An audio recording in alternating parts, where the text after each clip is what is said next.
নাই, একমাত্র ময়না, ওই ময়নাই পানির মধ্যে ডুবে মারা গেছে। বাবা মাঠে থেকে এসে ময়না ময়না কুয়ে ডাকতেছে আর বলতেছে আমার ময়না কোথায় গেল? ও ময়নার মা তুমি কি দেখো নাই? কখন হয়ে গেছে, আমার ময়না কোথায় আছে তুমি কি তো দেখো না?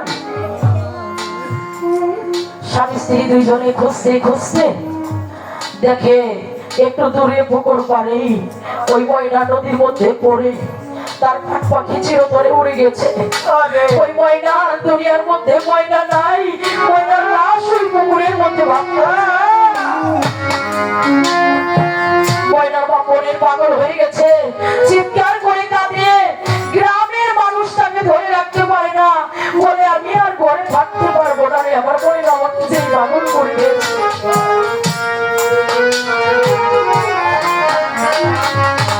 ময়না ময়না কইয়া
কাঁদতে কাঁদতে আবার দয়ালের কাছে গিয়ে লুটাইয়া পড়ছে, ও দয়াল তুমি আমাকে দিছিলে না তো দিছিলে না, দিয়ে আবার কেন আমার চোখের সামনে থেকে তুমি কেড়ে নিয়েছো? আমার কত মা বোনরা গান শুনতেছে, জীবনে কোনো মা যদি তার কোলের সন্তানকে বিদায় দিয়ে থাকে, ওই মা জানে তার কলিজাটা একটা ছিদ্র হয়ে গেছে। যে মা দুইটা সন্তান বিদায় দিয়েছে, তার কলিজাটা দুইটা ছিদ্র হয়ে গেছে। দুনিয়ার মধ্যে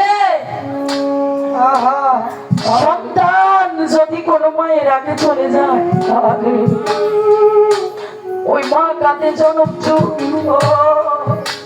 যুগ যুগান্তর মায়ের চোখের পানি পড়তেই থাকে।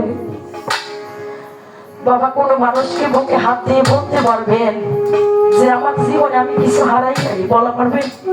না না। কারো জীবনে সন্তান হারিয়েছে, কারো মা হারিয়েছে,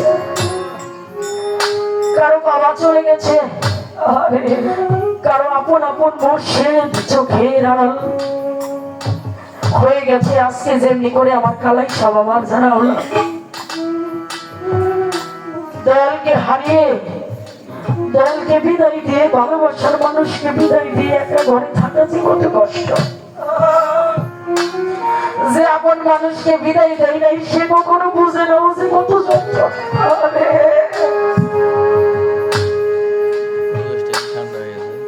দুনিয়ার মধ্যে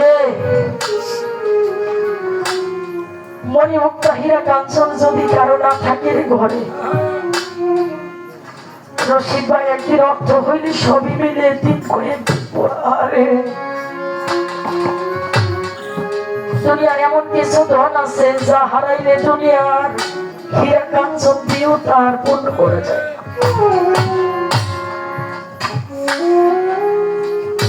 ছোটবেলায় বাবাকে হারিয়েছি, বাবার আদর ভালোবাসা কোনদিন পাইনি। কালকে ঈদের দিন গেছে, তাই না বাবা? এই ঈদের দিনে ওই সন্তানের ঈদ ভালো হয়েছে রে। যেই সন্তান ঘুম থেকে উঠে পিতা এবং মাতাকে গোসল করে, নতুন জামা নতুন কাপড় পরে, পিতা এবং মাতার কদমের মধ্যে চুমুকে ভক্তি করে,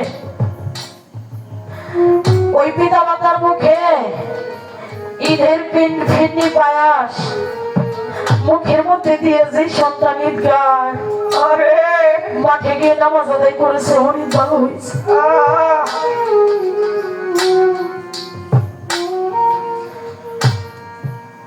যার বানাই, যার বাবা নাই, বাবা হলো কাবা, মদিনা হলো মা। আমি জানি না রে কার বাড়ির কাবা হারিয়ে গেছে, কার বাড়ির মদিনা হারিয়ে গেছে। আমি পারি নাই, কোনদিনই পারি নাই বাবা এবং মাকে ঈদের দিন আসলে এতটুকু খেদমত করার জন্য। শুধু আমি নয়, এটা আমার নবীজিও বলেন না, আমার নবীজিও পারেন। ঈদের দিন ঈদগাহ মাঠে নামাজ আদায় করে আমার নবীজি এসে একটা বৃক্ষর নিচে বসে কাঁদতেছে। হযরত আবু বকর সিদ্দিক এসে বলছে, ইয়া রাসূলুল্লাহ, আজকে ঈদের দিন, ঈদ মানে আনন্দ খুশির দিন, সব মানুষ হাসতেছে, মনের মধ্যে কত আনন্দ, আপনি কেন কাঁদছেন? আবু বকর সিদ্দিককে জড়িয়ে ধরে আমার নবীজি দুটি চোখের পানি ছেড়ে দিয়ে বলল, আবু বকর রে, আজকে আমার ঈদ ভালো হয় নাই রে, আমি আমার ঈদটাকে সম্পূর্ণ করতে পারি নাই, আমি আমার ঈদকে আনন্দিত করতে পারি নাই। কেন? আমি মাতৃগর্ভে থাকতে আমার বাবা আব্দুল্লাহ শ্যাম শহরে বাণিজ্য করতে গিয়ে তিনি ইন্তেকাল করেছেন। আবু বকর 6 থেকে 7 বছর বয়সের সময় আমি আমার মাকে হারিয়েছি। এই জন্য আমি আমার পিতা মাতার মুখের মধ্যে কানা তুলে দিতে পারি নাই, সেজন্য আমার নিজে ভালো হয়ে যাদের পিতা মাতা বেঁচে আছে বাবা জীবনে গান অনেক শুনতে পারবেন। যাদের পিতা মাতা বেঁচে আছে কোনোদিন পিতা মাতার মনে কষ্ট দিয়ে না, মা বাবার মনে কষ্ট দিয়ে যদি সন্তান কাবা করে হজ করতেও যায়, ওই হজ আমার আল্লাহর দরবারে। আমি দুঃখের ডালি মাথায় রে